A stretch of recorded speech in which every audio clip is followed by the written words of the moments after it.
Greetings, family. This is Professor Griff, and this is the Serious Minds Brain Tonic. The Serious Minds Brain Tonic was created to sharpen the mind by protecting the cells and increasing the neurotransmitters associated with learning and memory. You can order the Serious Minds Brain Tonic right here on www.debbiestrywellness.com and or text me 678-557-2919. Peace. Greetings, family. This is Professor Griff, and this is the Serious Minds Brain Tonic.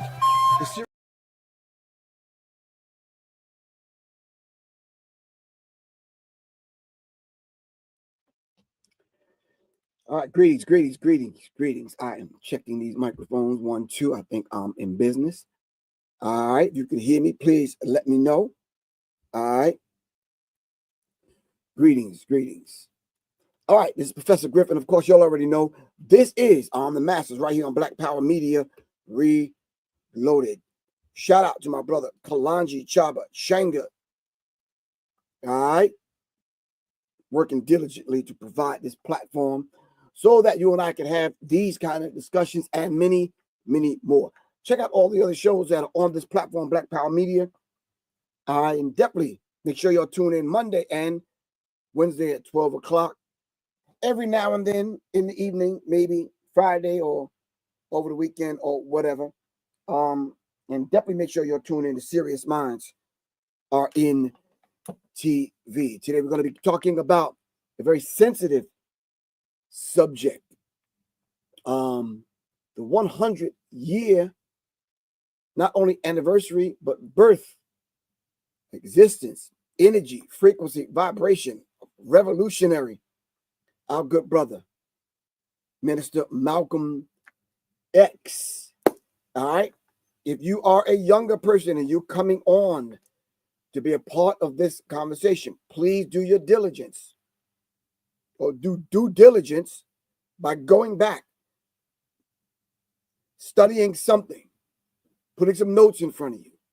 Do not come on here with any kind of sideline, kind of crazy, kind of comments, and not even really questions, but comments. And the number one comment that we're going to get: did the NOI murder Malcolm? Did Farrakhan do this? And blah blah blah blah blah. It's the same old lame ass talking points that coming from the United States government and given to some imps. You understand what I'm saying? And yeah, it's going to be the same old conversation. We're not having that. We're just going to block you and ban you forever. Like as Andre 3000 says, forever, ever, and ever, ever, ever. Never, ever, ever, forever. All right, let's get that straight from the rip. All right, this conversation is not for Negropeans. All right, we are trying to avoid these things from happening in the Black community from now on. Not only the Black community domestically, but internationally and globally with our good brother Ibrahim Traore. All right. Okay. There is enough information out there to show and prove to you that the United States government was complicit in the assassination of Malcolm X. There's a documentary film that's out there, all right, that you could study. Could be 5 to 6 hours worth of information. Who killed Malcolm? All right. There's other information out there. There's the Freedom of Information Act. There were individuals that were still living that could tell you and give you information. All right. There are books that have been written. Malcolm X's daughters and children are still alive. All right. So for you to come on with the asinine information about whatever, yeah. If you're coming on as an agent, all right, we already know your talking points. We have a list of them in front of us. All right. This whole idea of black on black crime, yada, yada, yada. And we also, next to that list, we have a very serious list of the assassination of Black leaders in America and throughout the world by the alphabet borders. All right. So those old tricks that y'all are going back to your playbook to try to use, not only with me today, all right, but moving forward, so you can affect that generation and the generation behind them with the misinformation about the Nation of Islam and or Malcolm X, will not work. All right, will not work. All right, I had to lay that out and a few more layers of instruction given to those imps and agents and bootlicking Negroes and alike that want to come on and spew the same old tired, lame talking points that are old right now. All right, so let's double back and do a check-in to whoever's joining us today, so we can dive into this discussion. Johnny Combs, what's good with you, man? Johnny Combs, how you feel, good bro? All right, Azim Shabazz, peace. What's good, Azim? What's up, fam? All right, salute. Super Micah J, thank you for coming on, man. As always, man. Sending positive vibrations and information, Micah J. Happy birthday, Malcolm X. Happy heavenly to my grandmother, and happy birthday to my nephew as well. All right, Micah J, plugging them. All right. All right. And while we're talking about happy, we're going to start spelling that happy, Micah, H-A-P-I. All right. And look up who the happy tribe is. But anyway, happy born day to my beautiful grandson, Callian. All right. He turned 1. All right. Shout out to my beautiful granddaughter, Sage. All right. Who turned 5. Shout out to Peace, who came to celebrate her birthday. Shout out, Peace. Peace, what's good with you? All right, Brooklyn, what's happening? All right. Not the place Brooklyn, but my other relative, Brooklyn. The other fam. All right. Shout out to everyone that supported the Soul Om Collective at the Malcom X Day in the Park, man. Malcom X Festival. It's a beautiful thing. All right. Shout out to everyone that came out to support the Soul Om Collective at Malcom X Park, the West End Park, Malcom X Park, in the park the other day. Shout out to everyone that came out. All right. The love was there. I didn't see no police, which is a beautiful thing. Letting you know we know how to govern ourselves. The 100th birthday of Malcolm X in the park, Malcolm X Park in Atlanta, May 17th and May 18th. Shout out to Iros for the invitation for the Soul Om to come perform. Thank you very much, good bro. Really appreciate you. All right. Shout out to Rashida Ali. Shout out to Ashia Karana. Shout out to my man Jay. All right. Soul Om Collective. Thank you all for showing up to support positive vibrations. And all the other groups that performed that day. All right. Shout out to my man Abyss. And definitely shout out to Kalanji. All right. All right. So happy solar return to our good brother, Malcolm X, in spirit. Now, what we can do on this day is carry on the spirit and the legacy of our good brother and pass that information forward to that next generation as we dive into this subject matter today.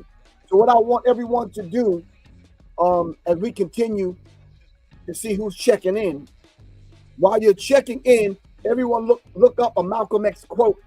All right, and let's go from there. Arlene Chambers, Milwaukee, Wisconsin, in the building, she said. All right, who else? We have anyone on IG that's in the building?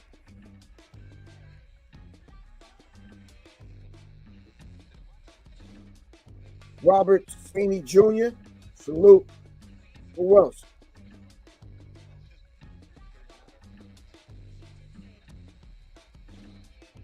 Good evening from Kuwait. Harper's Mantha. All the way from Kuwait. Peace. Be safe out there.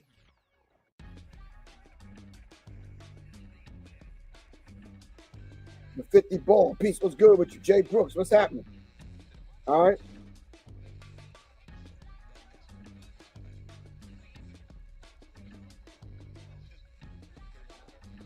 Peace. It was good seeing you at the and your beautiful wife, Goddess Soleil, yesterday at the Malcom X Festival. Healing for my people. Peace. Healing for my people.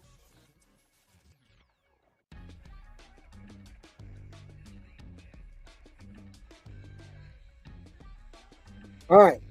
Shout out to everyone that's joining us. I really appreciate everyone. All right. Let's dive into this subject, man. Smarty Jones, in honor of Malcolm X. Peace. Thanks for the 9.99. Really appreciate you.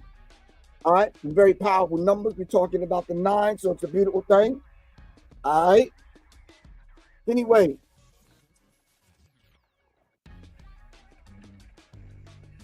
Start giving me the quotes from Malcolm so we can start this off right. All right. Johnny Combs is on point. I have more respect for a man who lets me know where he stands, even if he's wrong, than the one who comes up like an angel and is nothing but a devil.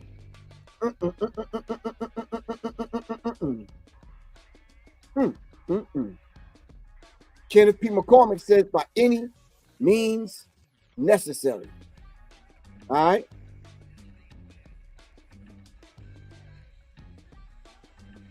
Unity, political philosophy of the black nationalism means we must control the politics and the politicians of our community. We must no longer take orders from outside forces. Malcolm X, where do y'all think Ibrahim Traore, who's only 30-something years old, got that spirit, that energy, and that vibration from? Come on now, fam.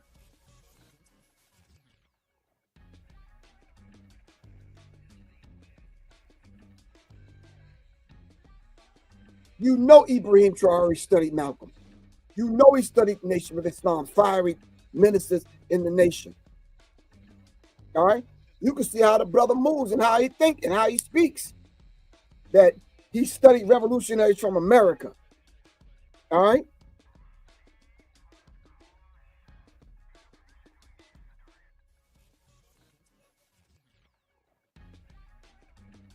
Mrs. Moore, if you're not ready to die for it, put the word freedom out of your vocabulary. Malcolm X. Thank you, Mrs. Moore.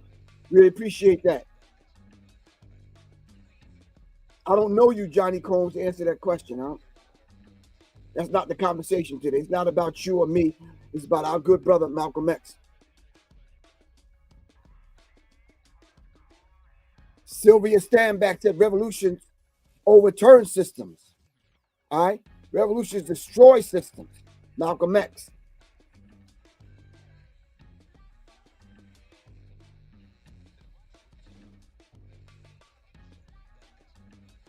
Selena Dunn says, if you're not careful, the newspapers will have you hating the people who are being oppressed and loving the people who are doing the oppressing.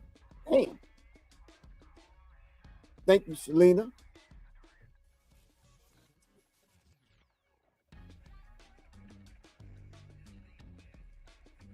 I got you, Super Micah J.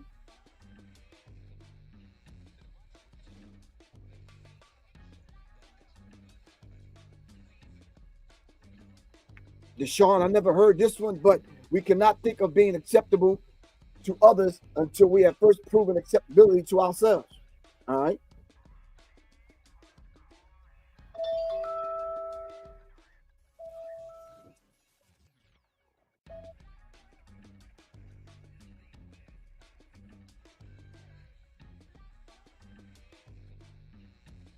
Dr. Vegan X says we didn't land on Plymouth Rock.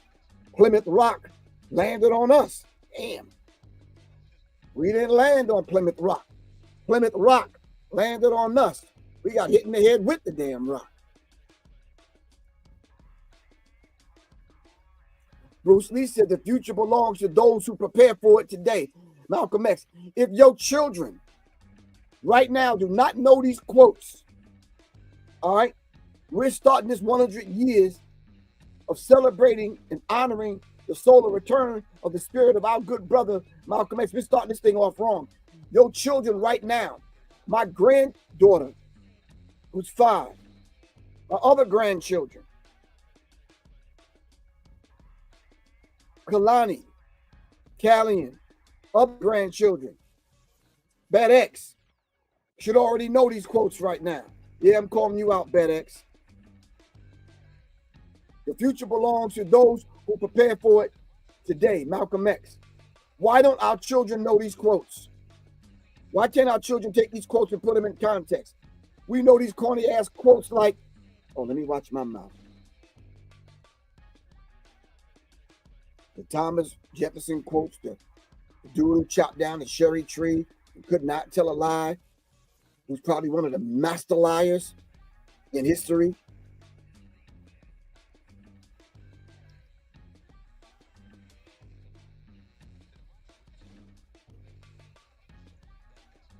Sage on this says, anytime you beg another man to set you free, you will never be free. Freedom is something that you have to do for yourself.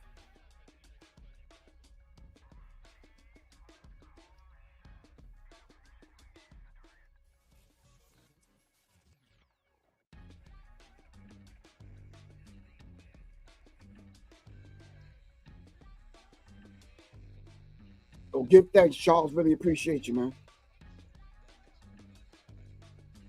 All right, second thing we're going to do.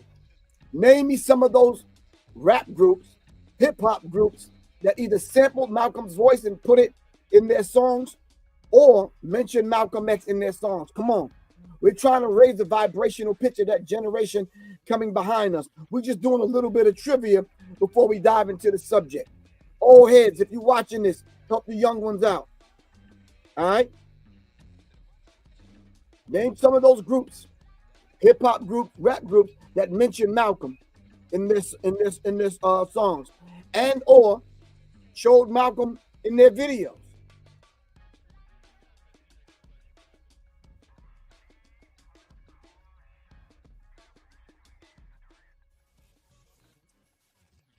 Of course, Public Enemy. Who else?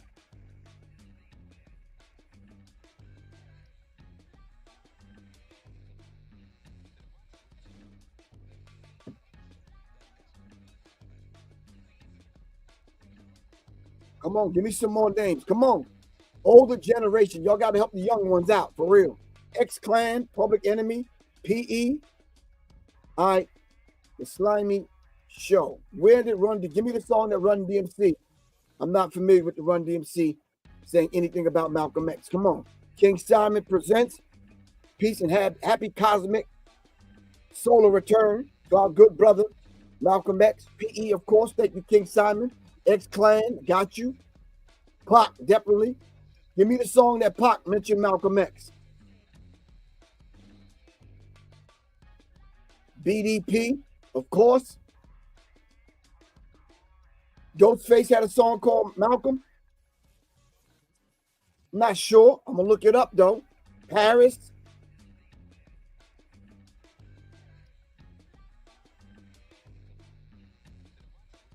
Poor Righteous Teachers. You said Kodak Black sampled one of Malcolm X's lectures. Give me the lecture that Kodak Black sampled and give me the song that he sampled it in. Somebody said Cube. Give me the song. Y'all just putting up these one-word kind of things. Educate me so we can educate the younger audience that's listening to this. Which song did Gangstar mention Malcolm? Which song did Tupac mention Malcolm?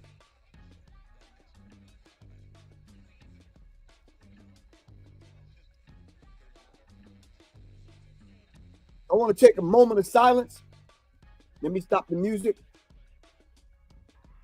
and mention the passing of a general in the Nation of Islam, a gentleman who stepped up when I needed some assistance. I sat next to this brother and he gave me some wise counsel, some wise advice. I called him Brother Linward, my spiritual stepdad. All right. But the brother stepped up to the plate. Well, I needed that wise counsel. All right. So let's bow our head in a moment of silence for our good brother, Brother Linwood Muhammad, out of Newark, New Jersey. He covered the whole Jersey region for the Nation of Islam when I was coming up as Brother Richard 3X in the Nation of Islam. Bow your heads. Give me a moment of silence. All right.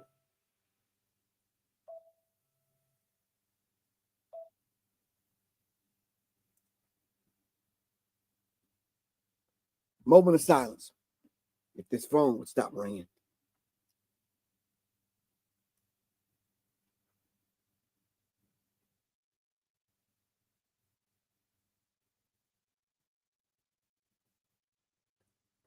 May Allah be pleased with that brother's journey back home.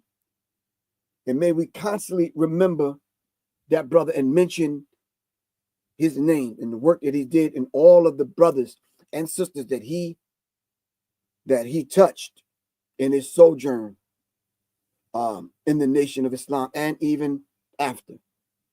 All right. Love you, good bro. You already know. Gangstar song, I Manifest. All right. Give me the name of the artist and the song where they mention Malcolm.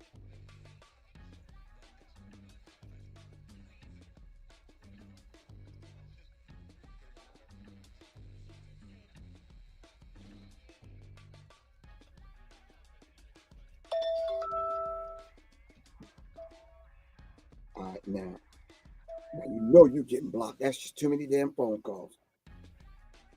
Hold on.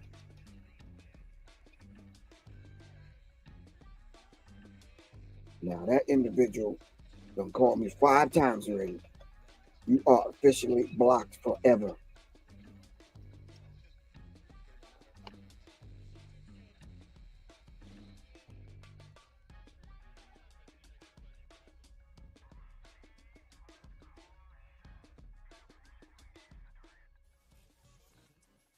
All right. Ain't that much paying a daggone bill in the world.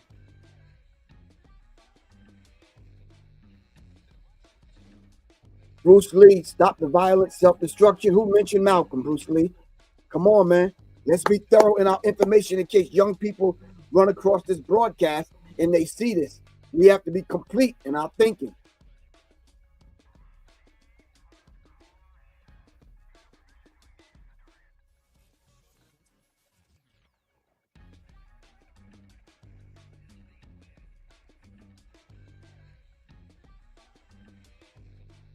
So if we're going to keep the spirit of Malcolm X alive, all right, then we must carry on the spirit. All right, so as we're doing these things, we're going to dive into this conversation. All right. Some of the more notable quotes of Malcolm X. Of course, when he starts to talk about by any means necessary, what do you think Malcolm meant when he said that? All right. So if Malcolm X, matter of fact, let's see if we could pull up a short little.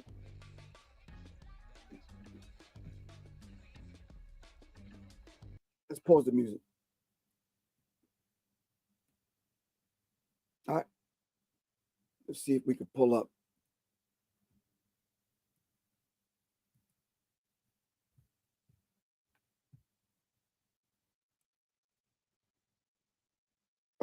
Let's put Malcolm X.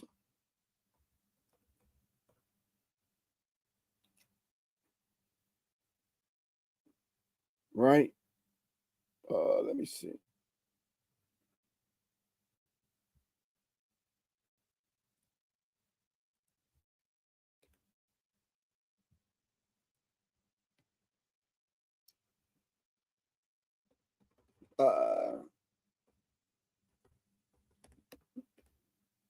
So y'all have no excuses when y'all watch this show, because this is like just right in your face in real time.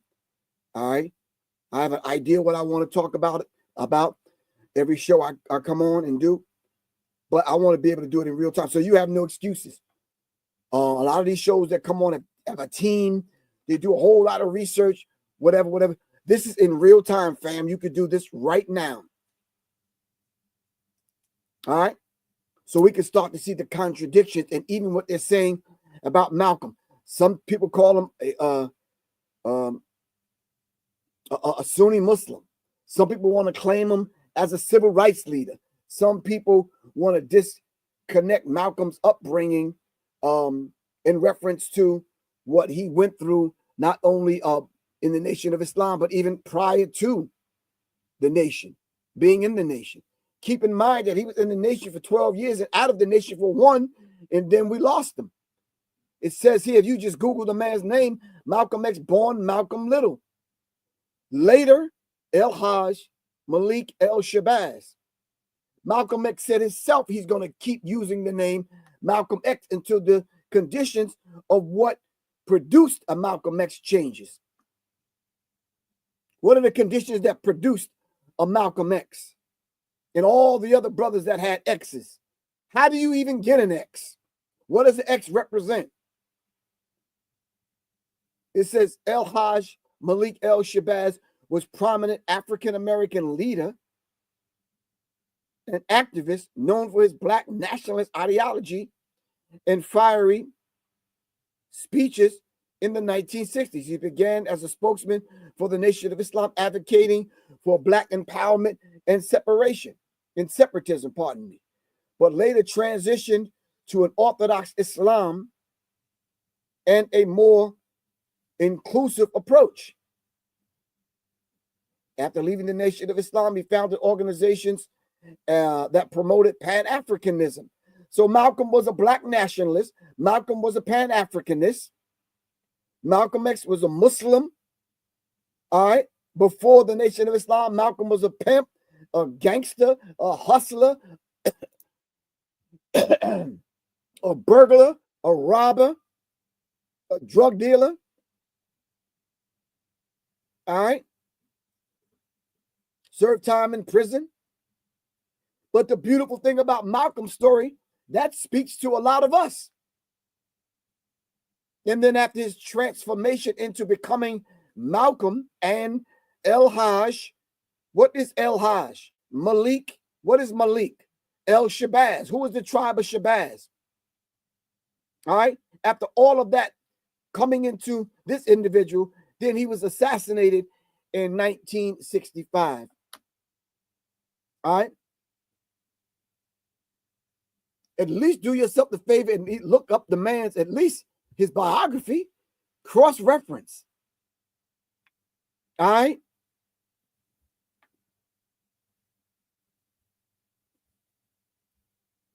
Okay, hold on, fam.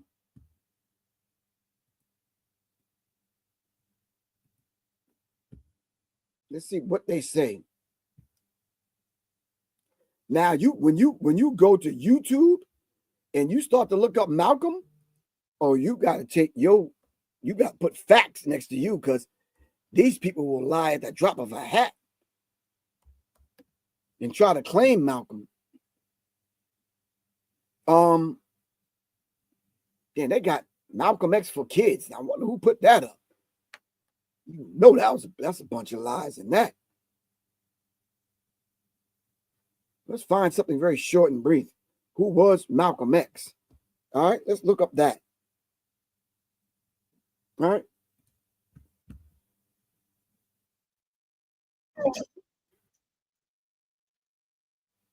Hold on. So I hope some of these I'm pricking your conscience with some of these questions I'm asking for you to answer yourself. All right.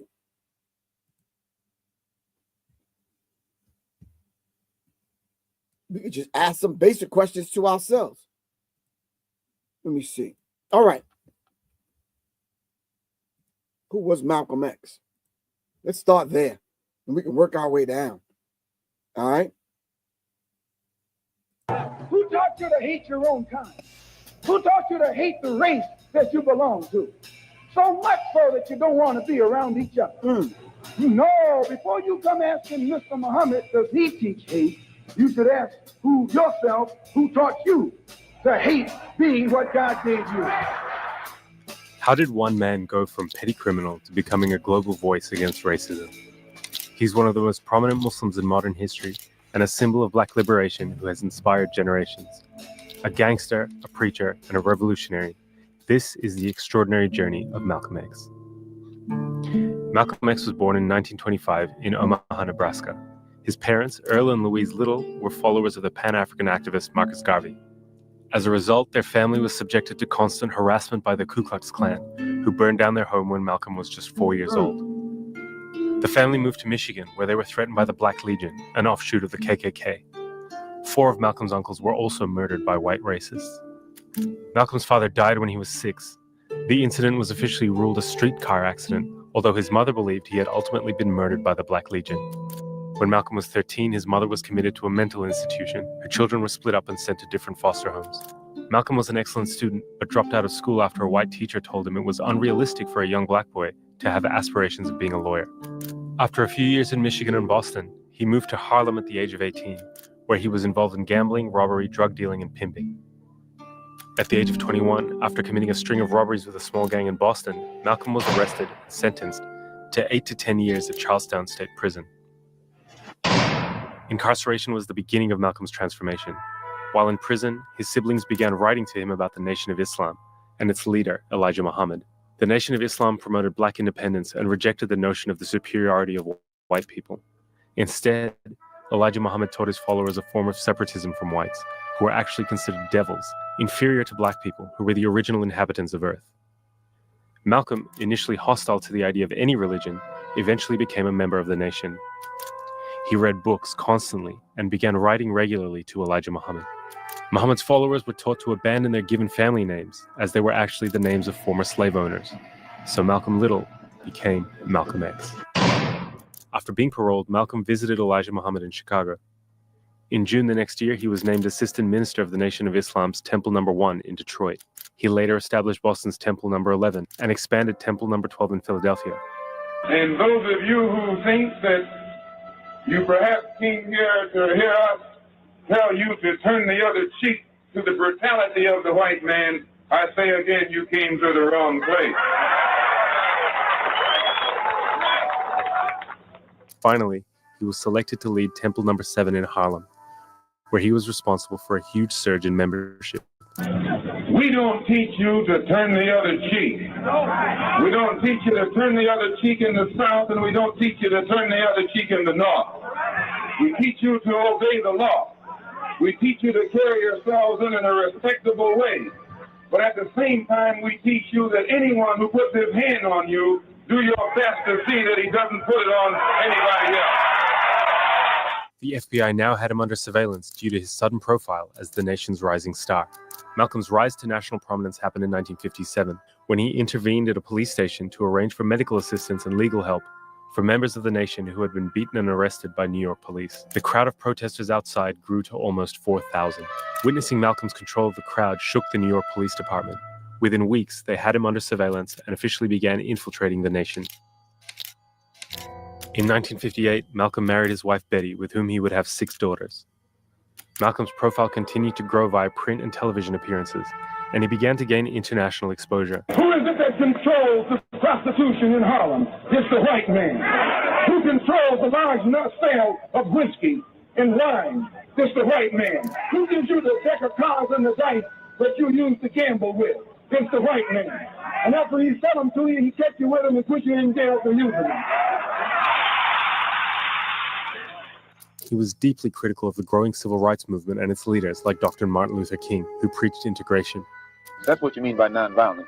Be defenseless. Be defenseless in the face of one of the most cruel beasts that has ever taken the people into captivity. That's this American white man. 100 years ago, they used to put on a white sheet and use a bloodhound against Negroes. Today, they've taken off the white sheet and put on police uniforms. They've traded in the bloodhounds for police dogs, and they're still doing the same thing. And just as Uncle Tom, back during slavery, used to keep the Negroes from resisting the Bloodhound or resisting the Ku Klux Klan by teaching them to love their enemy. Martin Luther King is just a 20th century or modern Uncle Tom or a religious Uncle Tom who is doing the same thing today.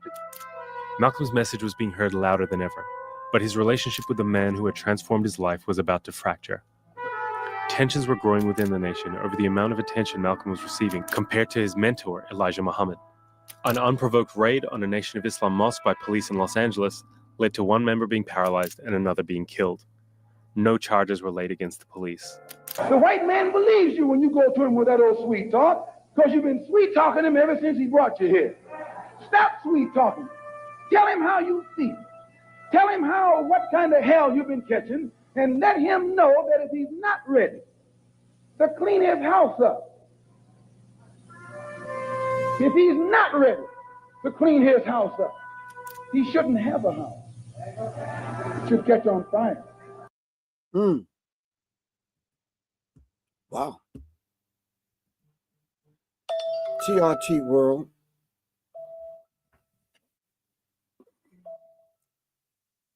I don't know. What is it about today? Hold on, fam.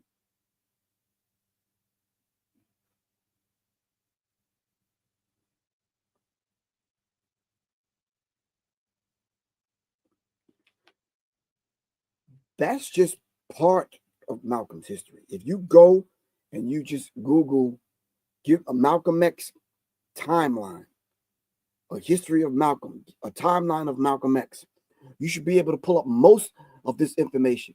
For those students that are doing book reports and this kind of thing, try not to solely rely on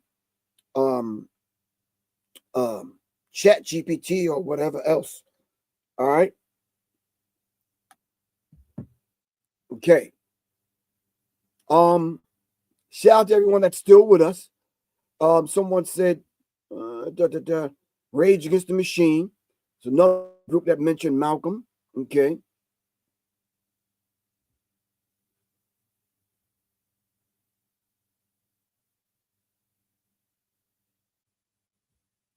All right.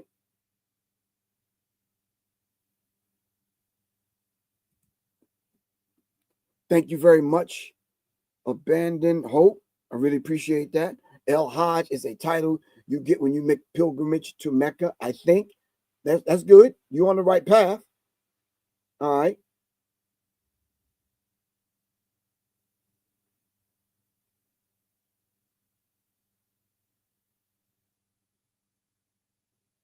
Okay. I'm glad to see everyone engaging in knowing the true history and connecting the dots. All right. And doing cross-referencing. So then when we pass this information down to the next generation can get it right. All right. Because I am telling you, they're tearing a page out of their deceitful, treacherous, bloody handbook to try with not only you, but Ibrahim Traore and any other leader. All right. But I'm saying to you, we're coming into a new day where everyone's going to be the leader. The day of we propping up one leader and then they taking that one leader out and it sets the organization, it sets our people back another 10 years, that day is over.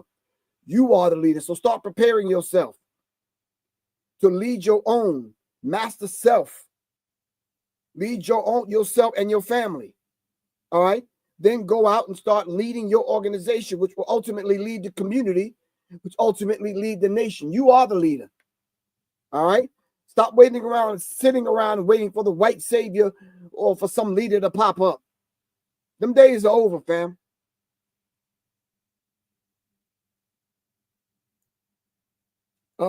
Nubian Bookstore said, I did not know Jawanza Kunjufu died. Yes, he did pass on, Nubian Bookstore. I think it was last week. Yeah. Jawanza Kunjufu passed on to the ancestral realm. Jawanza Kunjufu gave us the conspiracy to destroy black boys. Monumental work.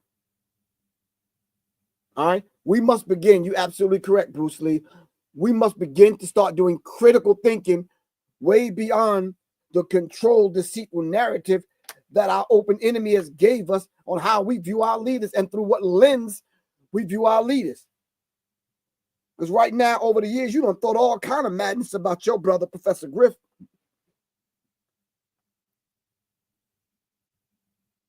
And I wasn't even trying to be nobody's leader or anyone's leader.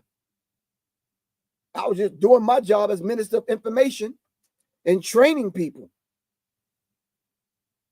So Nubian Bookstore, yes, Juwanza Kunjufu passed on. Sunset Heights, El Paso, Texas says, who leads after the revolution? You do. You lead.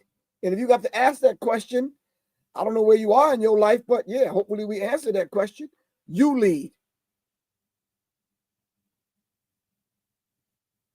The success and the failure, or the failure and success of any revolutionary mindset, thought, action, or program is going to lie with the people. All power to all of the people. So stop waiting on a leader to come along. Locate Guy, how you feel, good bro? Hope you had a successful weekend, Locate Guy. I wish I could have been there with you, but my hands were full with two birthday parties with 2 grandchildren. My sister's birthday was yesterday. Malcom X festival. Man, yeah.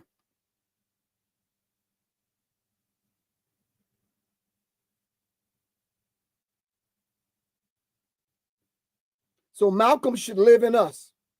I'm not only talking about wearing a t-shirt. I'm not talking about putting a bumper sticker on your truck. I'm not only talking about, putting up a meme. We have to become the spirit of Malcolm. We have to become the spirit of all of those revolutionary ancestors. And we have to show up time and time again, all right, until we replace this system of injustice and oppression with justice. Replace this system of racism, white supremacy with a system of justice. Who taught us that? Our good sister, Dr. Frances Cress Welsing. All right. We must replace the system of racism with a system of justice. A lot of y'all may look at this as boring, blah, blah, blah, blah, blah, regurgitated, old information, whatever. But we're doing this so you don't have to repeat this. So you can stand on the shoulders of a Malcolm and we don't have to repeat this history. All right. Let me play another clip that I think is very instrumental. I'm going to save that one we was just playing, but let me play another one so we can put things in its proper context. All right. Okay. And then I'm going to open up the phone. I'm open up the lines for you to come on.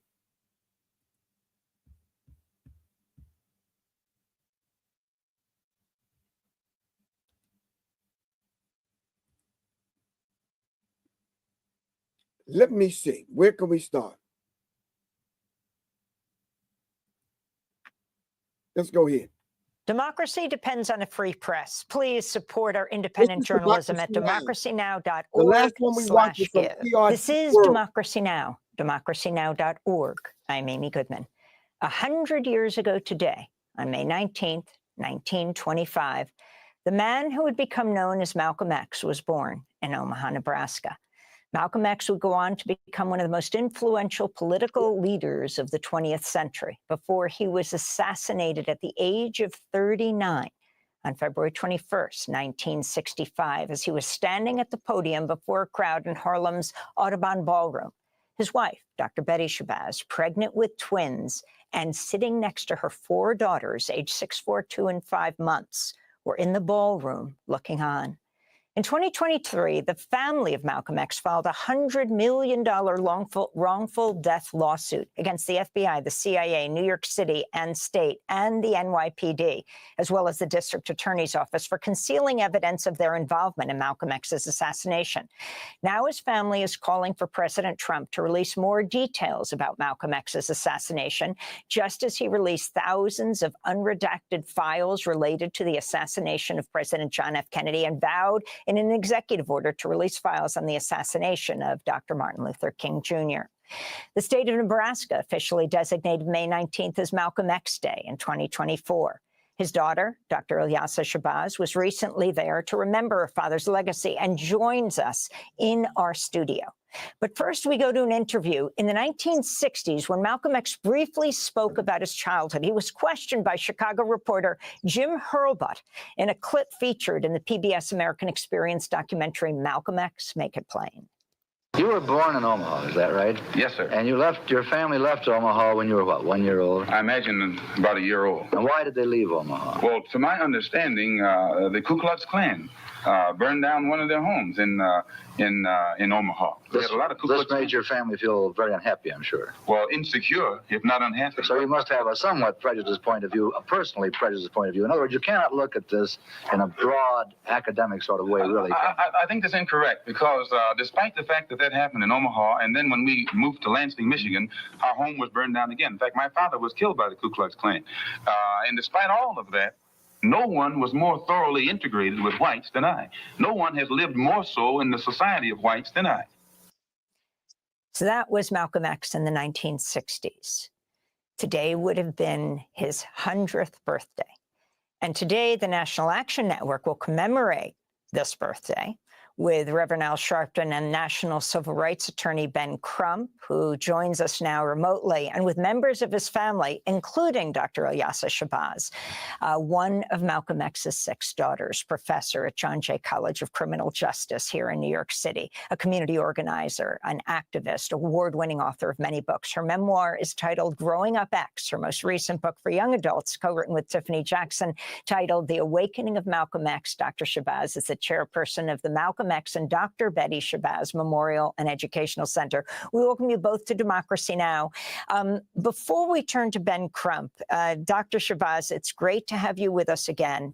Your thoughts as you watch your father talking about being born in Omaha, being forced out by the white supremacists there, his legacy. And as I shared with members in that community, that was a legacy. That was the foundation for my father. His parents instilled these specific values of love, of care, compassion, environmentalist. That was Malcolm X's daughter on Democracy Now! We'll dive back into that in a second. Here is the trailer to the Netflix documentary film Who Killed Malcolm. You can check it out on Netflix.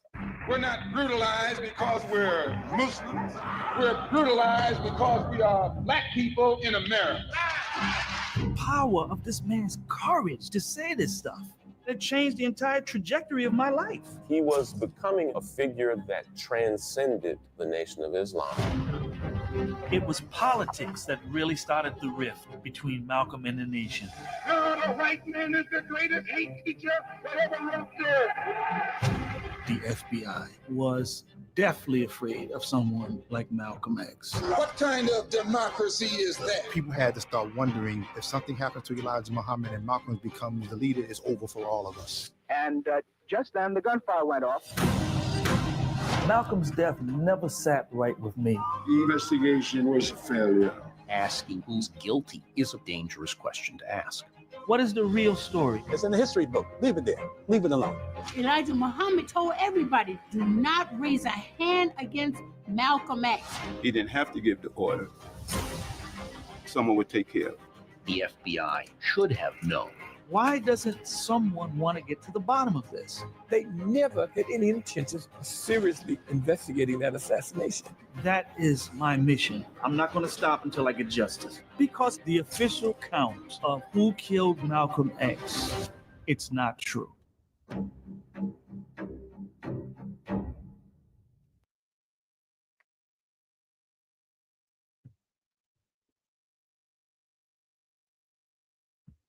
This is Democracy Now!, democracynow.org, the War and Peace Report. I'm Amy Goodman with Nermeen Sheikh. It was 59. This is Democracy Now!, democracynow.org, the Quarantine Report. I'm Amy Goodman. The FBI and New York police departments are facing new calls to finally open their records related to the assassination of Malcom X, shot dead 56 years ago at the Audubon Ballroom in Harlem, February 21st, 1965. This comes after the release of a deathbed confession of a former undercover New York police officer who admitted to being part of a broad New York police and FBI conspiracy targeting Malcolm. In the confession, the former officer, Raymond Wood, who died last year, admitted he entrapped two members of Malcolm's security team in another crime, a plot to blow up the Statue of Liberty, just days before the assassination. On Saturday, Ray Wood's cousin, Reggie Wood, read the letter at a news conference at the Shabazz Center in Harlem. It was my assignment to draw the two men into a felonious federal crime so that they could be arrested by the FBI and kept away from managing Malcolm X's Audubon Ballroom door security on February 21st, 1965. In his letter, Raymond Wood also revealed he was inside the Audubon Ballroom at the time of Malcolm's assassination. At least one other undercover New York police officer, Gene Roberts, was also inside after infiltrating the security team of the Organization of Afro-American Unity, the group Malcolm founded after leaving the Nation of Islam. Both officers, Wood and Roberts, were part of the Bureau of Special Services and Investigations, or BOSSI, a secretive political intelligence unit of the NYPD nicknamed the Red Squad. Following Malcolm's assassination, police arrested 3 members of the Nation of Islam for his murder, but questions about the guilt of the men have lingered for decades. In his letter, Raymond Wood openly says one of the men, Thomas Johnson, was innocent and was arrested to, quote, protect my cover and the secrets of the FBI and the NYPD, unquote. Ray Wood's letter echoes claims in recent books by Manning Marable and Les Payne that some of Malcolm's actual assassins were never charged. In a moment, we'll be joined by Raymond Wood's cousin, Reggie Wood, who released his deathbed confession. But first, I want to turn to the words of Malcolm X himself, speaking after his home in Queens was firebombed just a week before his assassination, February 14th, 1965. My house was bombed. It was bombed by the black Muslim movement upon the orders of Elijah Muhammad. Now, they had come around they had planned to do it from the front and the back so that I couldn't get out. They covered the front completely, the front door. Then they had come to the back, but instead of getting directly in the back of the house and throwing it this way, they stood at a 45-degree angle and tossed it at the window so it glanced and went onto the ground. And the fire hit the window, and it woke up my second oldest baby. But the fire burned on the outside of the house. But had that one gone through that window, it would have fallen on a 6-year-old girl, a 4-year-old girl, and a 2-year-old girl. And I'm going to tell you, if it had done it, I'd taken my rifle and gone after anybody in sight. I would not wait. And I say that because of this. The police know the criminal operation of the black Muslim movement because they have thoroughly infiltrated it. Because they have thoroughly infiltrated it. Those are the words of Malcolm X right before his assassination, right after his home was firebombed in February of 1965. Just days later, he was shot seconds after he took the stage at the Audubon Ballroom. We're joined now by Reggie Wood, the cousin of Raymond Wood, author of the new book, The Ray Wood Story, Confessions of a Black NYPD Cop in the Assassination of Malcolm X. Still with us, civil rights attorney Ben Crump, who attended that news conference with Reggie Wood at the Audubon Ballroom, now the Shabazz Center, where Malcolm X was assassinated 56 years ago. Reggie, thank you so much for joining us. You read parts of the letter this weekend. Talk about your cousin, Ray Wood, and what you understand happened, the conspiracy he alleges that he was a part of by the FBI and the New York Police Department to assassinate Malcolm X. Good morning. Thank you for having me. Ray was a complicated man. I think based on his past experiences, he lived with a lot of fear and caution on a daily basis, which he instilled in me over the past 10 years. But Ray was a person that lived as he lived as a very quiet and reserved person because of what he had experienced. He witnessed some horrible things firsthand and also realized that he was a part of it after the fact. And so therefore, Ray was told by his handlers that not to repeat anything that he had seen or heard, or he would join Malcolm.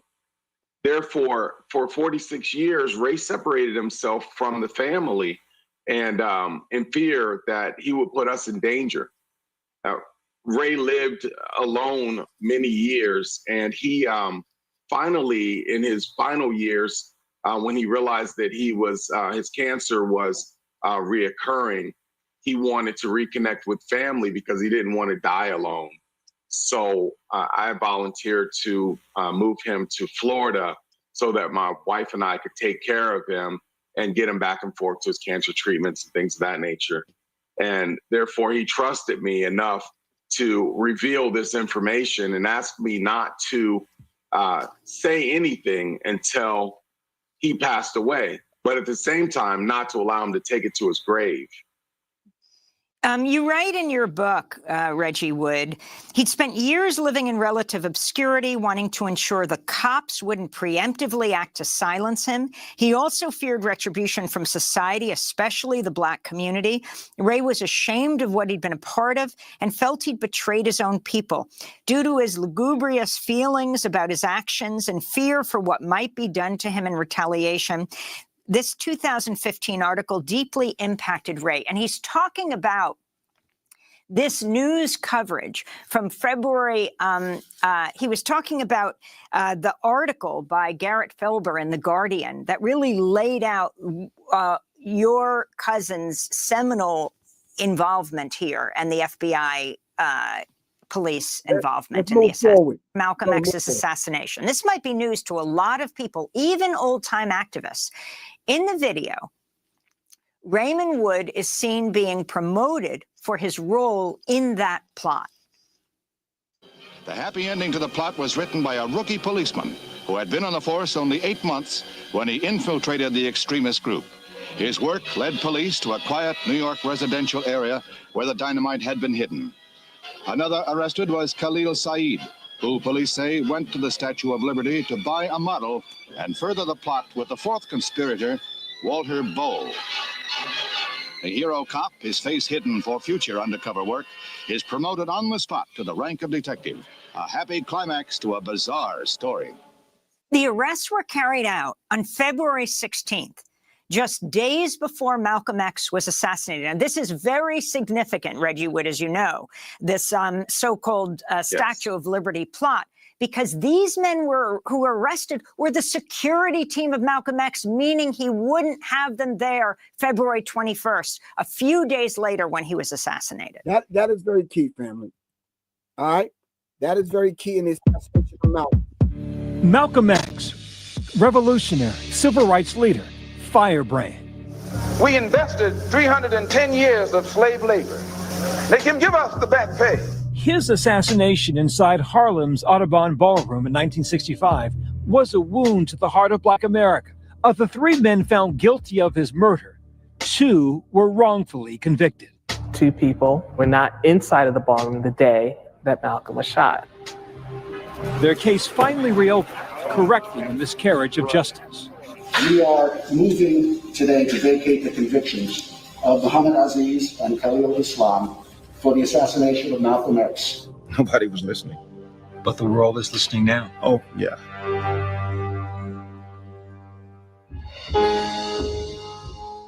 By 1965, Malcolm X had enemies. He had split from the Nation of Islam, and he was under surveillance by the FBI. There's a moment in 1964 when J. Edgar Hoover, the FBI director, sends a telegram to his office located in New York. And basically he says, quote, "Do something about Malcolm X." The role that the FBI played, they knew how to exploit, right, the tensions, and they spread suspicion and hatred through the ranks against Malcolm.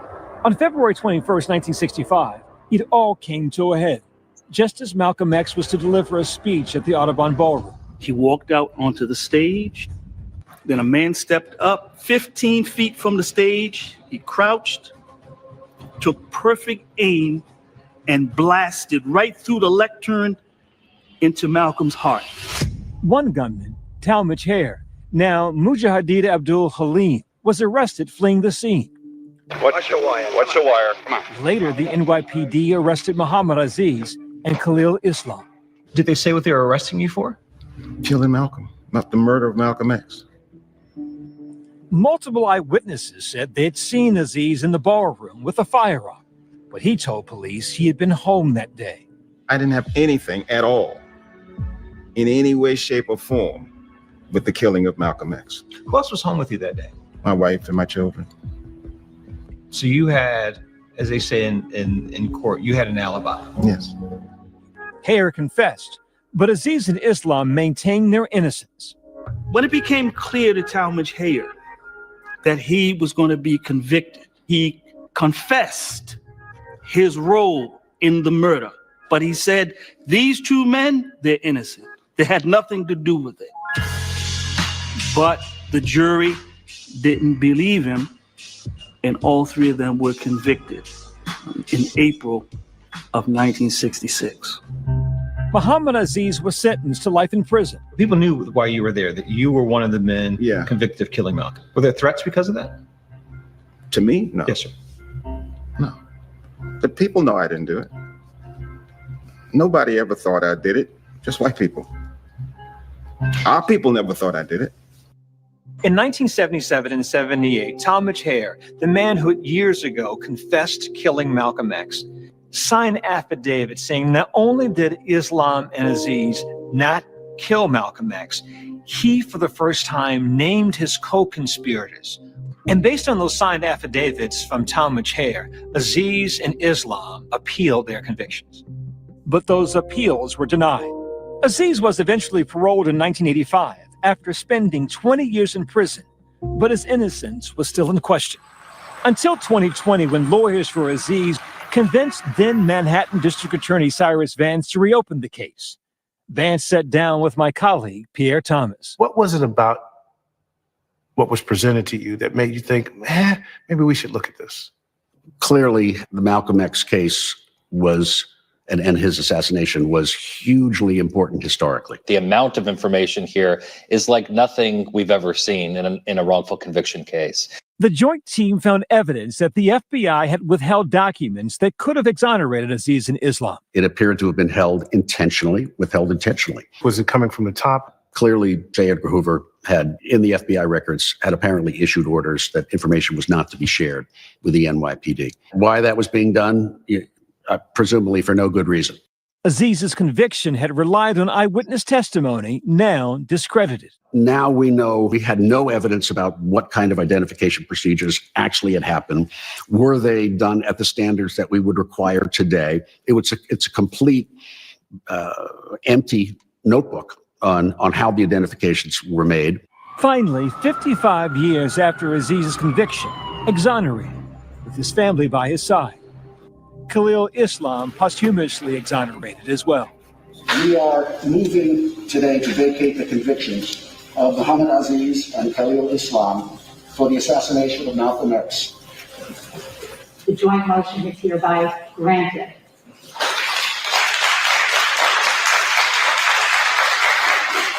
At the end of the day, where does the accountability lie for Mr. Aziz? And the name of this is Wrongly Convicted Malcolm X Suspect Speaks Out.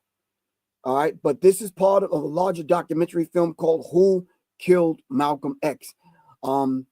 and I believe it's on Netflix. Let's just finish this and we'll dive back into the discussion. Mr. Islam. Well, the accountability lies in our justice system. I think, period, full stop. Whether you call it the police or the FBI or the prosecutors. Muhammad Aziz and the estate of Khalil Islam are filing several multi-million-dollar lawsuits. Through the civil lawsuits, we are pointing our fingers at the government officials and saying, you need to be held responsible for what you did here. You destroyed many lives, not just the lives of Muhammad and Khalil. You've gotten your good name back. Well, I never lost it. Other people did what they did with it, but I never lost my name. If the book tells you a good name is better than fine gold. So this name is gold. Better than gold. Hi, everyone. George Stephanopoulos here. Thanks for checking out the ABC. All right.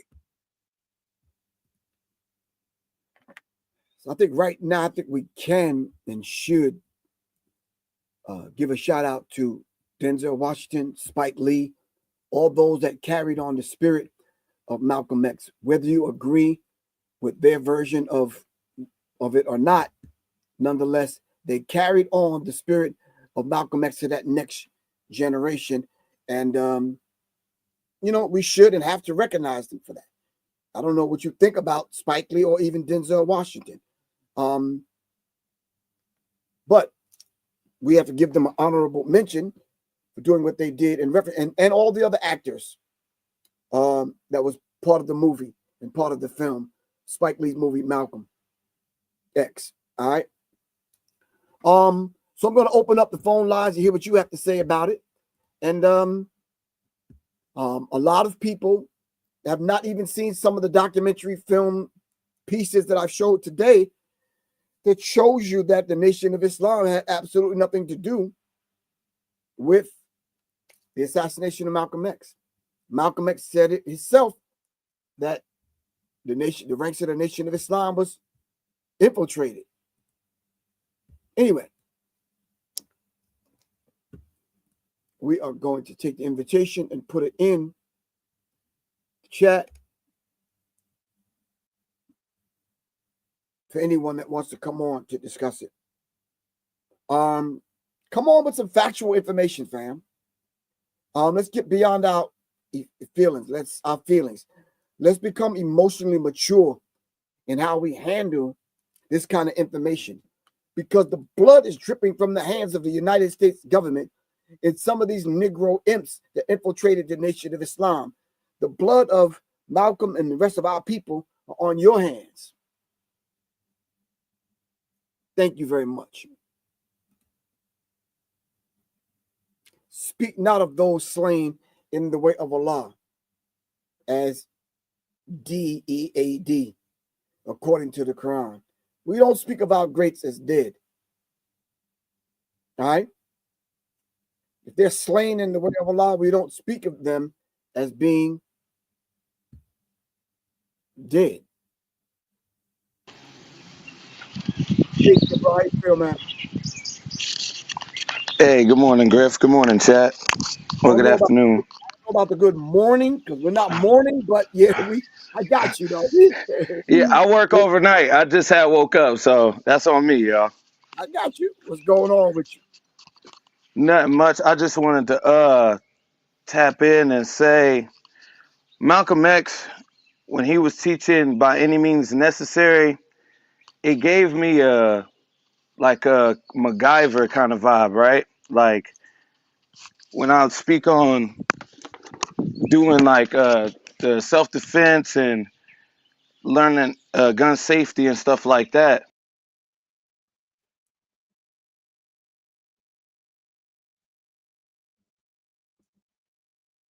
We can't hear you, man. We can't hear you. Something happened to your phone. All right. Until Master Lee get it together, he must have hit the wrong button, because we can't hear him. All right. All right, hold on. I'm gonna remove him. Maybe he'll see that and come on back in.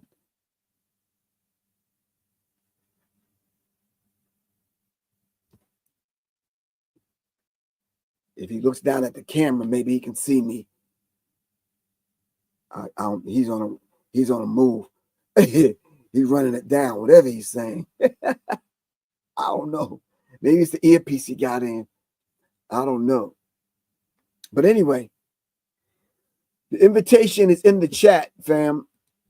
All right, we had Master Lee, but we can't hear him. We ain't been hearing him for the last 5 minutes.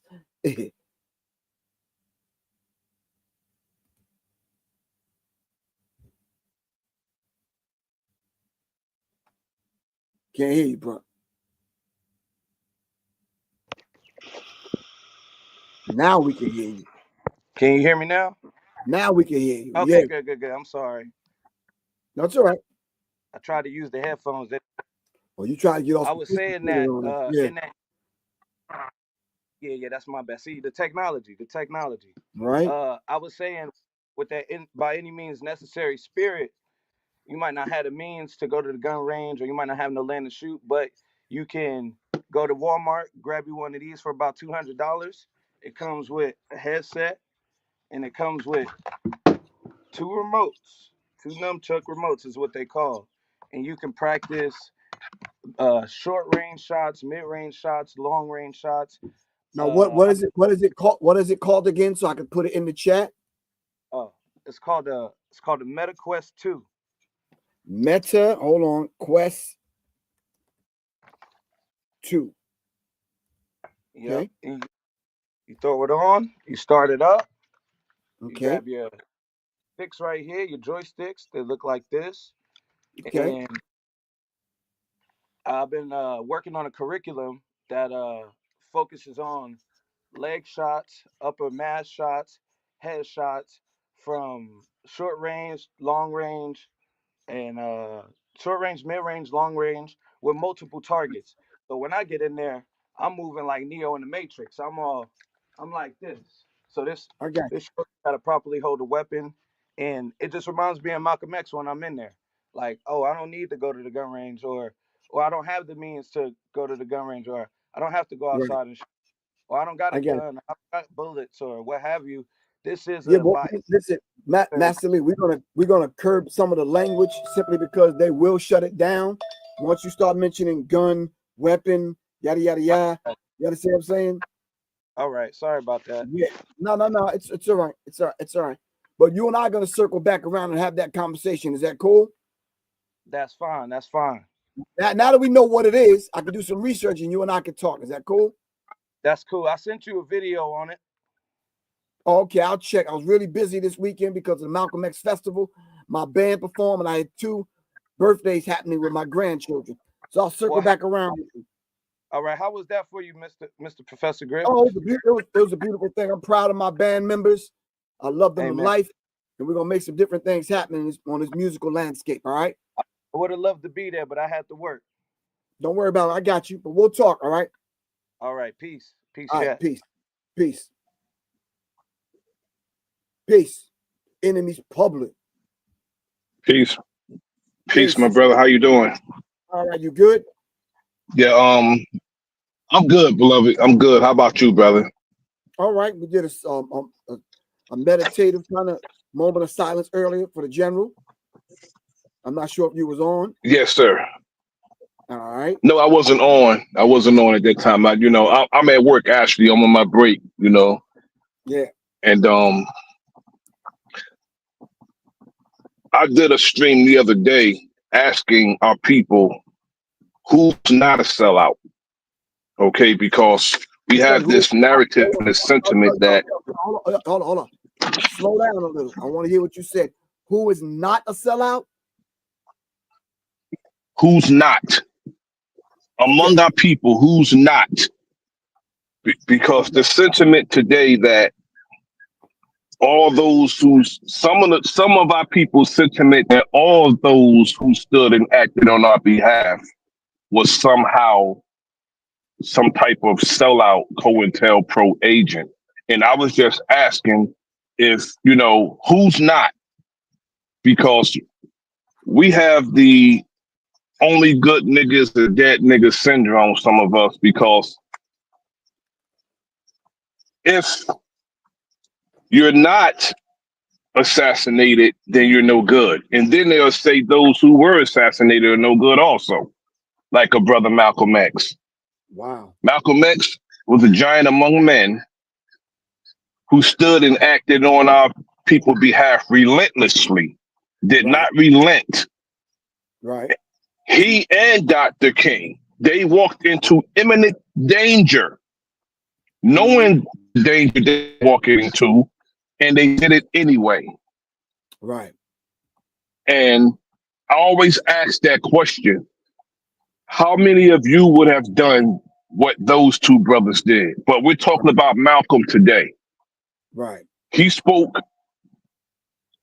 He spoke prophetically also. He said, "I'm probably a dead man walking now." He said that just like when Dr. King said that, you know, I've looked and I've seen the promised land. I may not get there with you, but we as a people will get to the promised land. Malcolm also said that I'm probably a dead man now. He also said that it was the federal government that was after him because they infiltrated. I heard you play that. He said that the Nation of Islam was infiltrated by the NYPD. Right. Eugene Roberts is probably more than likely the one who said that it's offensive to search, which is why they didn't search that day and allow people to come in there armed. So they all, you know, it was all those you know, rebellious cats and NYPD was in cahoots with each other. But I seen the Netflix Who Killed Malcolm X. I'll probably watch that about 3 or 4 times. Right. And it was a real good investigative investigation. Now, who was I the think he brother? kind of walked it down. Who was the brother that they actually said pulled the trigger? Oh, I forgot his name, but I know he was from New Jersey, and by the time he got to him, he had passed away. I forgot his name. William Bradley. Yeah, William Bradley. Yeah, he had an Islamic name. I knew his government, but he had an Islamic name. But by the time he went to actually go and see him and talk to him, he had passed away. Right. Exactly. They actually have footage of him, and as a matter of fact, he was running like a boxing gym and working. You know, we had, you know, Cory Booker had him running the center and the whole nine, but he had passed away by the time the brother. I forgot the brother's name who did the research and the investigation. Right. I know his last name's Muhammad. He's a Muhammad. It says here, but yes, he walked that thing down. Bradley, also known as Al Mustafa Shabazz, fired the fatal shotgun blast that killed Malcolm X. Bradley was a member of the Nation of Islam Newark Mosque and was identified by several witnesses, including Mr. Alim, as the man with the shotgun. While Bradley denied any involvement and died in 2018, the evidence suggests that he was a key player in Malcolm X's assassination. But he was one of the ones working for the United States government and the police department as an undercover agent. They always like to say member of Nation of Islam, but they don't give you the full story. You understand what I'm saying? On who this individual was. Yes, sir. And several brothers and sisters, you even seen it on the documentary. Messenger Muhammad said, "Do not touch your hair on Malcolm. Don't touch him." Exactly. Right. Do not touch Malcolm. They said, "Do not touch Malcolm." And you know, a lot of younger people today, they'll pull that out as an excuse, you know, or as a talking point to discredit the Nation of Islam, and in particular, the Honorable Minister Louis Farrakhan, to discredit them. They'll always pull Malcolm out. And you know, I was born later on that year, but these cats was born 40 and 50, 30 years later. I was born in 65. I was born later that year, but they don't know what they're talking about. See, they don't do research, and they'll rather believe the worst about a brother or instead of, what the truth is. And the truth is, Messenger Muhammad said, "Do not touch Malcolm." And most other brothers and sisters obeyed what he said. We can't help what a person in S-class does. Well, people don't know what We an can't. S-class is, bro. So you're talking a foreign language right now. All right. The average person, especially young people, have no idea what that is. You understand what I'm saying? This is why I ask people when they come Yes, on sir. my platform, slow down, let's speak clear, and let's not use this terminology that young people don't understand, because now they'll take what you just said, not knowing what it is. You understand what I'm saying? And think that's a goddamn sneaker or a new hat or app. Yes, sir. You Yes, understand sir. what I'm saying? So we have to be very clear. Yes, sir. I do. All right. Yes, sir. So I want people to know who William Bradley is. All right. And why his name is so important. They need to know who Gene Roberts is, so that we can have the information on why we have to stop blaming the Nation of Islam. If the goddamn Girl Scouts was infiltrated, right? And somebody ate a goddamn Girl Scout cookie and fell the fuck out, you gonna blame the whole goddamn Girl Scouts? No, Exactly. find out who infiltrated the Girl Scouts, and how did they put a bad batch of cookies in the damn in the rotation of the cookies? So yeah. Yes, sir. Yes, sir. Every the people that were But involved. Eugene, in case they don't know, Eugene Roberts was the head of Malcolm Security, and he was a cop. He was sent there to infiltrate Undercover agent and a Malcolm's organization. Right. Exactly. He was an undercover agent, and he was a police officer sent there to infiltrate Malcolm X's organization. Right. And he was also the guy who gave Malcolm X, mouth-to-mouth resuscitation with bullet holes in his chest. He was also that guy. And just in case people don't know who he is. Right. And William X. Bradley was the guy from Newark. He died in Newark. Was still in Newark when he died. Who pulled the trigger? Not a member of the Nation of Islam. Right. And F class is when you are put out the Nation of Islam. That's what F class is.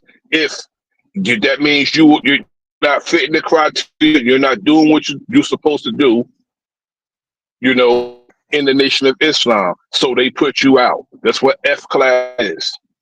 If you're not carrying out the duties that you're supposed to carry out, obey your general orders and all your lessons and what you're supposed to do in the Nation of Islam, they'll put you in F class. Right. And they don't even allow you to come around us until you get yourself together. And that's what William X. Bradley was. He was in F class when he did what he did. He didn't do what Messenger Muhammad told everybody else to do, not to touch Malcolm. Right.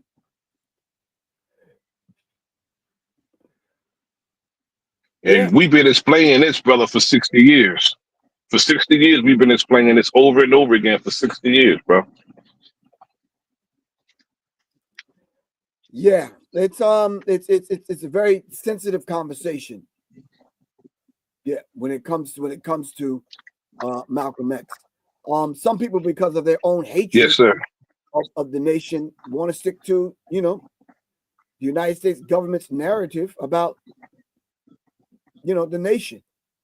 When the information is out, $36 million worth of lawsuits. You understand yes, sir. It's out there. Yes, sir. Yes, sir.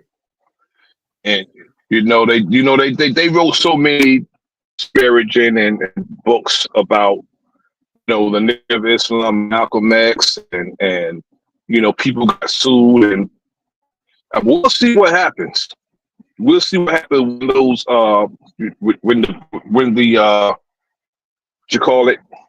when they open up the case in the files. When they open those files up, we'll see. What else needs to be open? Our minds, brother. Yes, sir. Our minds. Yeah. Our minds, brother. Tell truth when you hear it.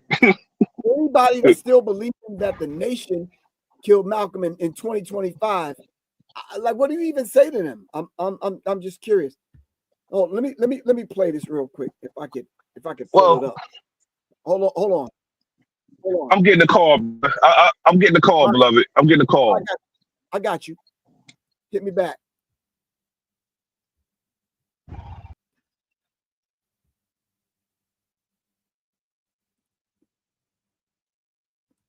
I think I found the clip. William Bradley.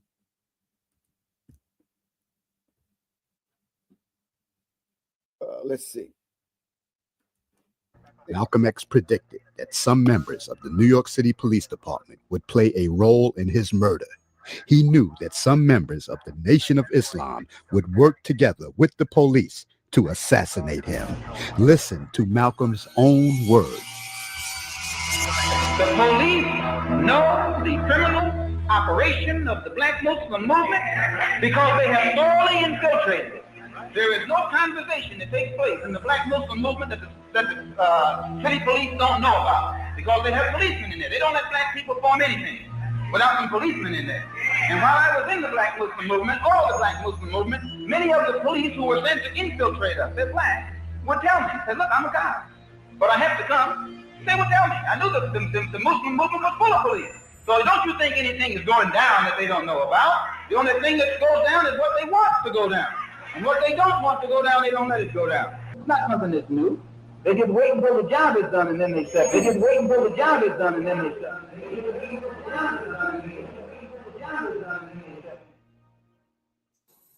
The photograph directly in back of me, we've all seen 1,000 times. It's a photograph taken at the crime scene of the assassination of Malcolm X 46 years ago. In this photograph, we see Talmadge X. Hayer, the man who fired the .45 caliber handgun at Malcolm X, being rescued by the police from Malcolm's angry followers. This photograph also reveals a secret that has been in plain view for 46 years. In this photograph, we can also see that the man who fired the double-barrel sawed-off shotgun at Malcolm X, William X. Bradley, is in this photograph. He's the man with the folded newspaper in his pocket. Impossible, you say? Ridiculous, you say? Let's take a look at some of the events that unfolded that day.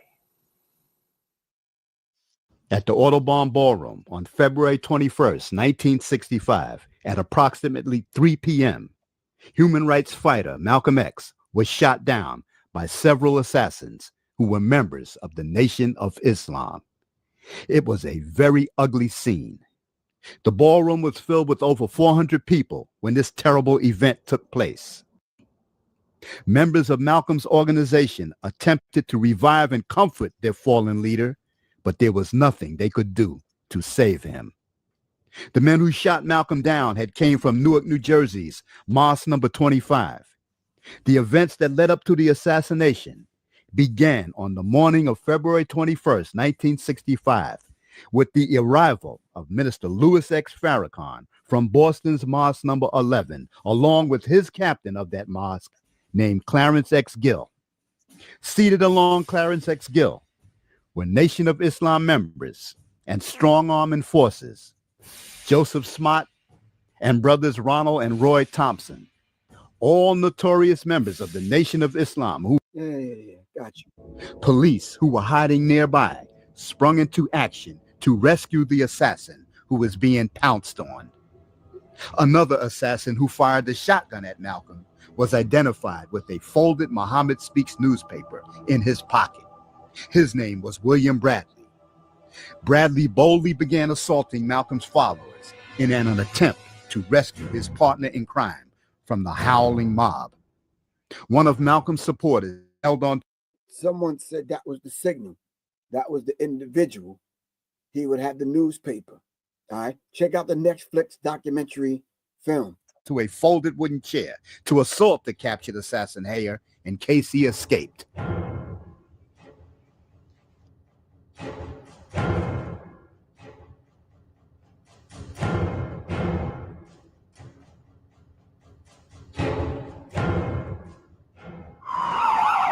In this live action footage, it can be clearly seen that William X. Bradley, the assassin with the folded newspaper in his pocket, is not assaulting the captured assassin Hayer, but is also trying to rescue him along with the police from Malcolm's angry followers.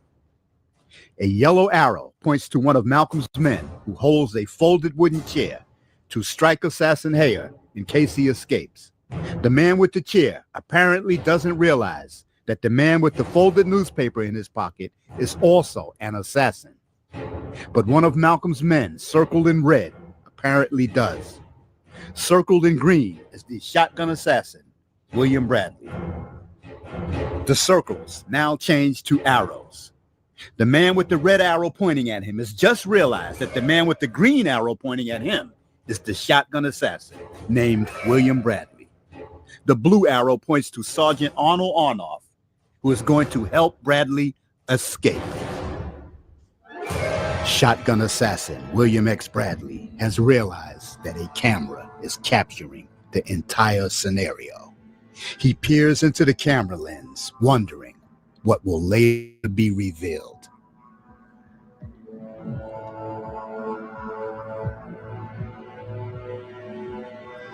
Police restrain Malcolm's followers and throw them up against the wall. Off screen, Bradley and Officer Arnoff aren't visible. In this close-up, we can see that Bradley is smiling. Even more disturbing is the fact that Officer Arnoff is not restraining Bradley, but in fact, the officer is shoving Bradley off by his shoulder and helping him escape. Again, notice how the officer makes no attempt to restrain Bradley, but instead shoves Bradley off at the shoulder. Bradley walks away, and the police only apprehend Malcolm's followers with the red arrows pointing at them.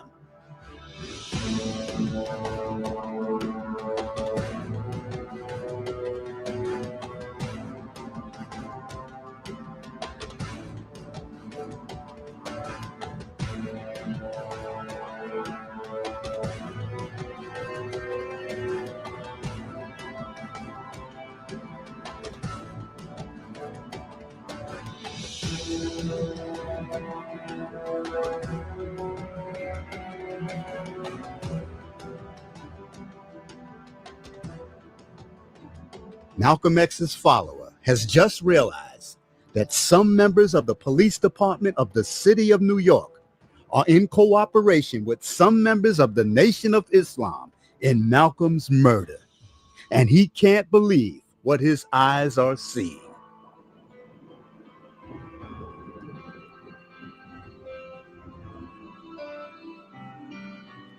Officer Arnoff holds his service revolver in the air and says something. What is Officer Arnoff saying? The employment of an expert lip reader can tell us.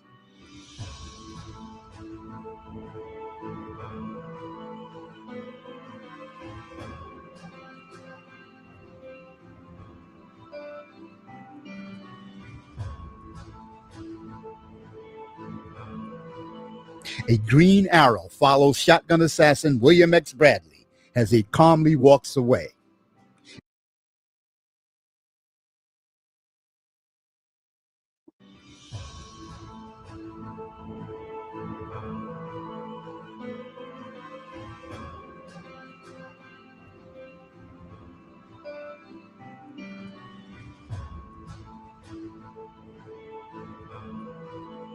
A green arrow follows shotgun assassin William X. Bradley as he calmly walks away. If Officer Arnoff instructed Bradley to beat it and get lost, why does Bradley arrogantly reappear in the frame? Wow. All right, family. All right. I hope for the last hour and a half or so, I kind of shed some kind of light on those of y'all that may have had the question in your mind about what happened with our good brother Malcolm X.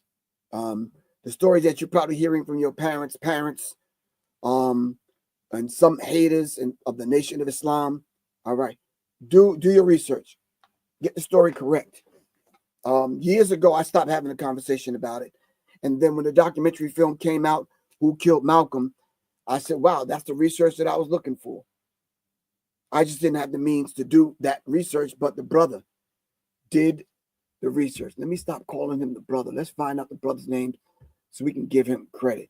Who killed Malcolm? Malcolm.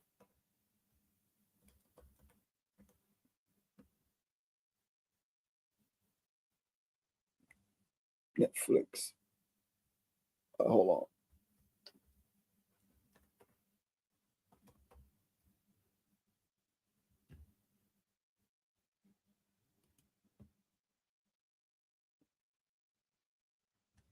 Let me see.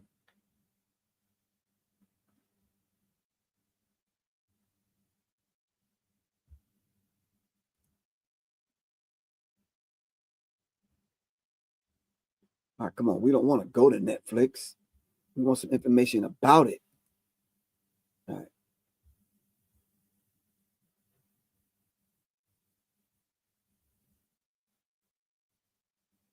Activist Abdul Rahman Muhammad begins. Hold on. That may be, yeah. Hold on. Let's see. Decades after the assassination of African-American leader Malcolm X, activist embarks on a complex mission seeking the truth. Our activist Abdul Rahman Muhammad begins his own investigation into the perplexing details surrounding the assassination of Malcolm X. That's the information we were looking for. All right. So I hope I was able to do some justice, family, to this conversation. I'm well over my time. Well over my time for being on here, but I love y'all to life. Let's keep these things in mind on how the United States government works and these agencies, multi-jurisdictional task force, the FBI working with local police, the local police working with agents. You understand what I'm saying? Let's know how this works. The same thing is going down right now with our good brother Ibrahim Traore. And let's be very mindful on how these tactics work, family. All right, this is your brother, Professor Grip. I have to get out of here. Love y'all to life. And let's keep this thing going. I'm gonna ask everyone to do right now. You'll see the Cash App donation button right here, or scrolling across your screen. Donate to the platform on the masses. All right, we're gonna need everyone's support so that we can keep this platform up and running. The Cash App is $ Professor Griff. All right. And what I'm going to need everyone to do is, let me see if I can put the information. We need everybody to come on as members. All right. Join the subscription. Subscribe, rather. Let me put the information up so you can subscribe and become a member. All right. Hold on.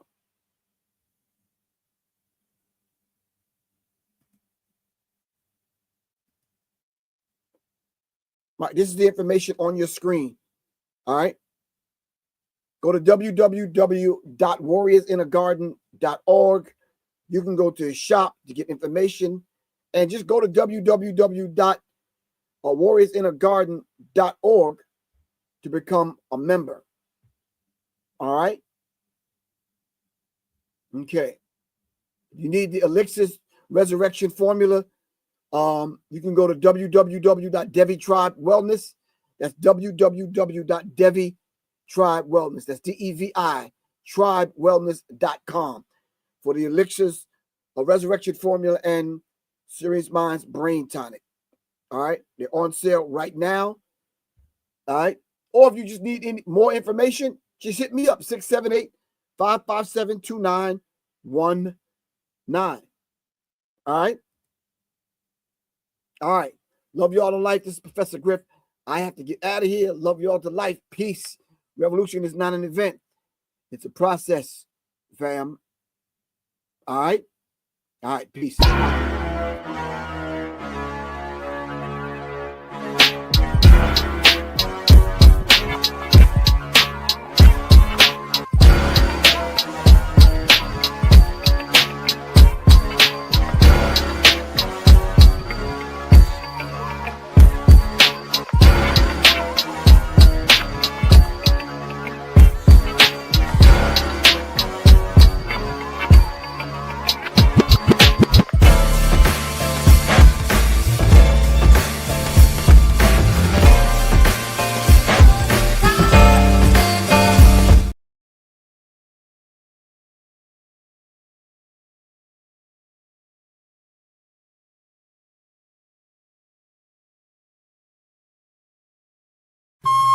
Greetings, family. This is Professor Griff, and this is the Serious Minds Brain Tonic. The Serious Minds Brain Tonic was created to sharpen the mind by protecting the cells and increasing the neurotransmitters associated with learning and memory. You can order the Serious Minds Brain Tonic right here on www.debbiestrywellness.com and or text me 678-557-2919. Peace. Greetings, family. This is Professor Griff, and this is the Serious Minds Brain Tonic. The Serious Minds Brain Tonic was created to sharpen the mind by protecting the cells and increasing the neurotransmitters associated with learning and memory. You can order the Serious Minds Brain Tonic right here on www.debbiestrywellness.com and or text me 678-557-2919. Peace. Greetings, family. Tap into the sounds that heal and words that awaken. Soul Own Collective brings both. Their music is a vessel, a sacred offering of rhythm, affirmations, and spirit.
Listen and download at ProfessorGriff.bandcamp.com.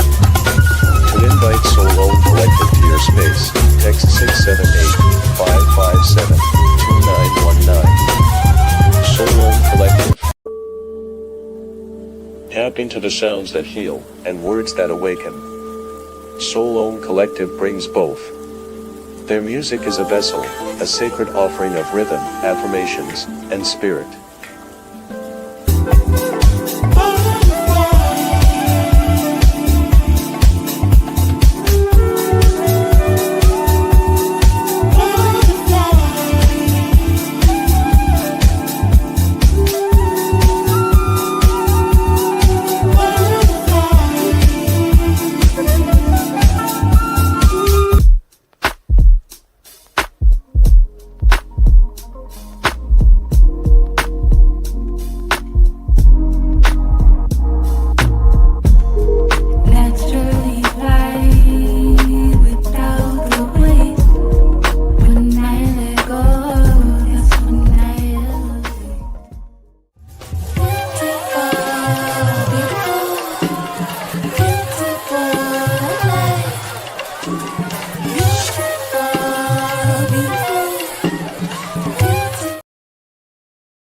Naturally fly without a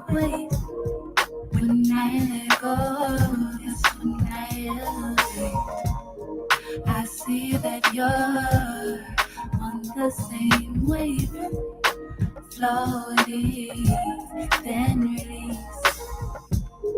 Naturally fly without the weight. When I let go, that's when I elevate. I see that you're on the same wave. I like the way, you like the way.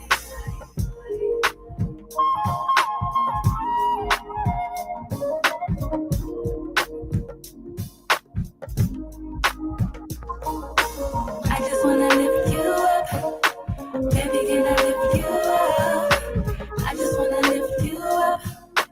Baby, can I lift you up? I just wanna lift you up. Baby, can I lift you up? I just wanna lift you up. Baby, can I lift you up? I just wanna give you everything I give to you in this life meant to lift you up is where you get to. Go if you submit to higher power, truth and love, supreme, purify your mental.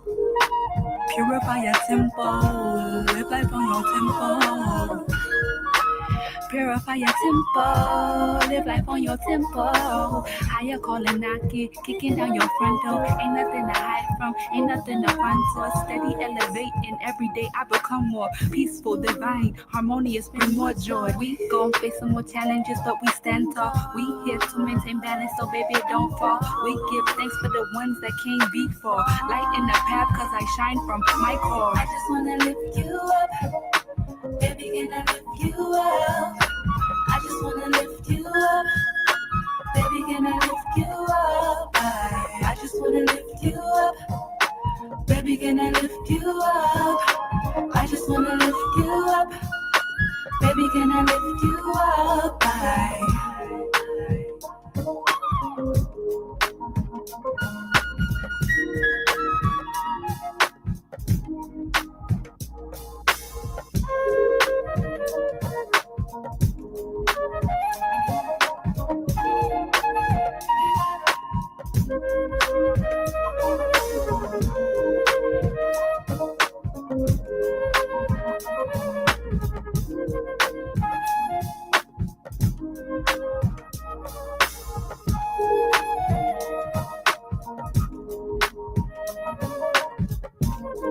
Naturally fly without the weight. When I let go, that's when I elevate. I see that you're on the same wave. Floating, then release. Naturally fly without the weight. When I let go, that's when I elevate. I see that you're on the same wave. I like the way, you like the way.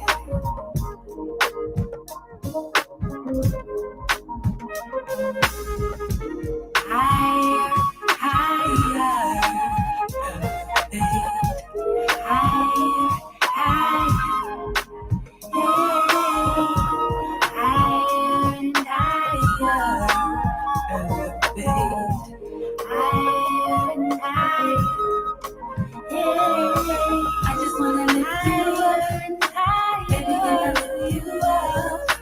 I just wanna lift you up, baby, can I lift you up? I just wanna lift you up, baby, can I lift you up? I just wanna lift you up, baby, can I lift you up?